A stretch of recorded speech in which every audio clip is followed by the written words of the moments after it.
Drôle d'époque, Éric Revel. Patrick, bonjour. Drôle Bonjour d'époque, vous avez entendu avec ce témoignage. C'est complètement effectivement On marche incroyable. sur la tête. Ouais, alors, une enquête assez intéressante. Je ne sais pas si c'est sérieux ou pas, mais elle se fait sur 20 ans. L'étude qui fait un lien entre la disparition des cafés, bars tabac et autres en milieu rural, notamment dans nos territoires, et la progression du vote du Rassemblement national. Oui, c'est intéressant et je vais essayer de vous décrypter tout ça. Ouais. Alors, l'étude, c'est celle du Centre pour la recherche économique et ses applications que moi je connaissais pas. Cette étude s'intitule « Quand les bars tabac ferment, l'érosion du lien social local et la progression du vote d'extrême droite en France ». Bon, alors c'est une enquête sur 20 ans, vous l'avez dit. Les données sur les fermetures de bars et de tabac ont été collectées tout simplement grâce au registre des terminaux de jeux de la Française des Jeux. Quand la Française des Jeux ferme des points de vente, ça veut dire que les bureaux de tabac disparaissent. Ouais.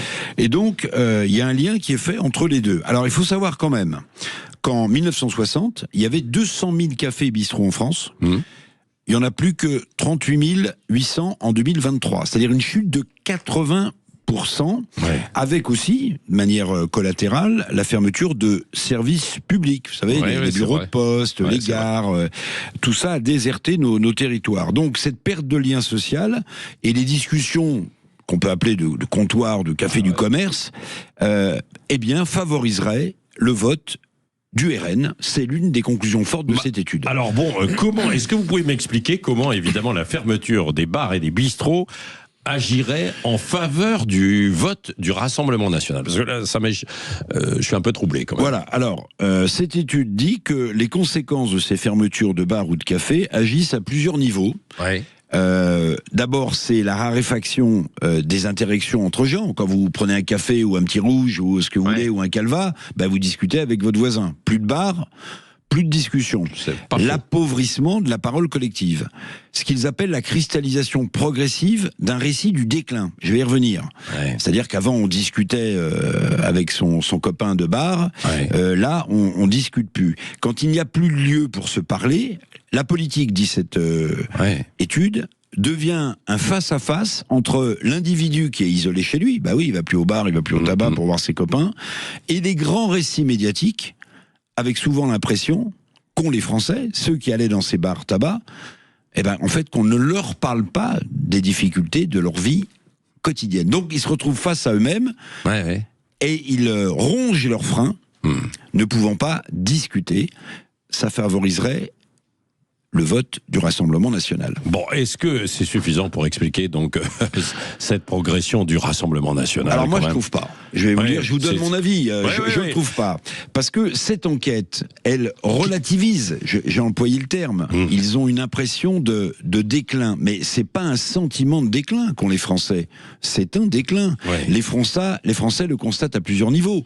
C'est la baisse de leur pouvoir d'achat, c'est la relégation de la France en Europe et dans le monde, c'est la désindustrialisation massive, c'est la dépendance vis-à-vis des États-Unis en matière numérique, c'est la perte de souveraineté nationale à tous les étages. Donc, le vote RN, en réalité, au-delà de ce qui a été dit par cette étude, le vote RN, c'est un vote de défiance à l'égard des élites, énarques et autres, des pseudo-élites qui nous ont conduits dans le mur du mondialisme. Le vote RN est un vote dont l'un des ressorts souterrains, dont on parle peu, tient à mon sens en une phrase: on a tout essayé, mais pas le RN, ça peut pas être pire. Donc, les cafés, les bars, les cafés du commerce sont fermés, mais le raisonnement populaire, lui, s'est radicalisé parce que le peuple en a ras-le-bol, une partie d'entre lui, a peur pour ses enfants, parce que ses enfants vont vivre moins bien que nous. Voilà aussi tout ce qui alimente, à mon sens, le vote du RN. En tout cas, c'est intéressant, cette étude, cette réflexion, et ça souligne évidemment aussi que ces lieux de convivialité, les bars, bistrots, etc., on n'y va pas simplement pour boire, etc. On prend un café aussi. Bien sûr. Mais on échange. Mais on échange, il faut... on ouvre un bar, Eric, non? Allez, voilà. Déjà, les auditeurs peuvent nous appeler. Moi, je vais prendre un café. Bien sûr, tiens, voilà, c'est ça. Allez, un petit café, un thé pour Manu, au standard. Lui, il prend un thé. 7h52, mon cher Jean-François Killy. Le bar, je viens avec vous. On va appeler ça. Je fais la plonge. Oui, vous faites la plonge. Bon, allez, vous allez faire plonger qui? Céline Imard est notre invitée ce matin. Céline Imard, qui est députée européenne des Républicains, agricultrice dans le Tarn, et vice-président du parti de Bruno Retailleau. Il y a la visite d'Emmanuel Macron sur l'agriculture, sur la crise ce matin en Haute-Saône, près de Vesoul. Mais vous avez aussi d'autres sujets avec elle à voir. Vous avez notamment le retour de la loi Duplon. Il y a une loi Duplon 2 qui se profile, vous savez, avec les pesticides interdits et pas mal de sujets à voir avec elle. Allez, dans un instant, nous serons au comptoir. Tiens, avec un certain Régis Maillot, évidemment.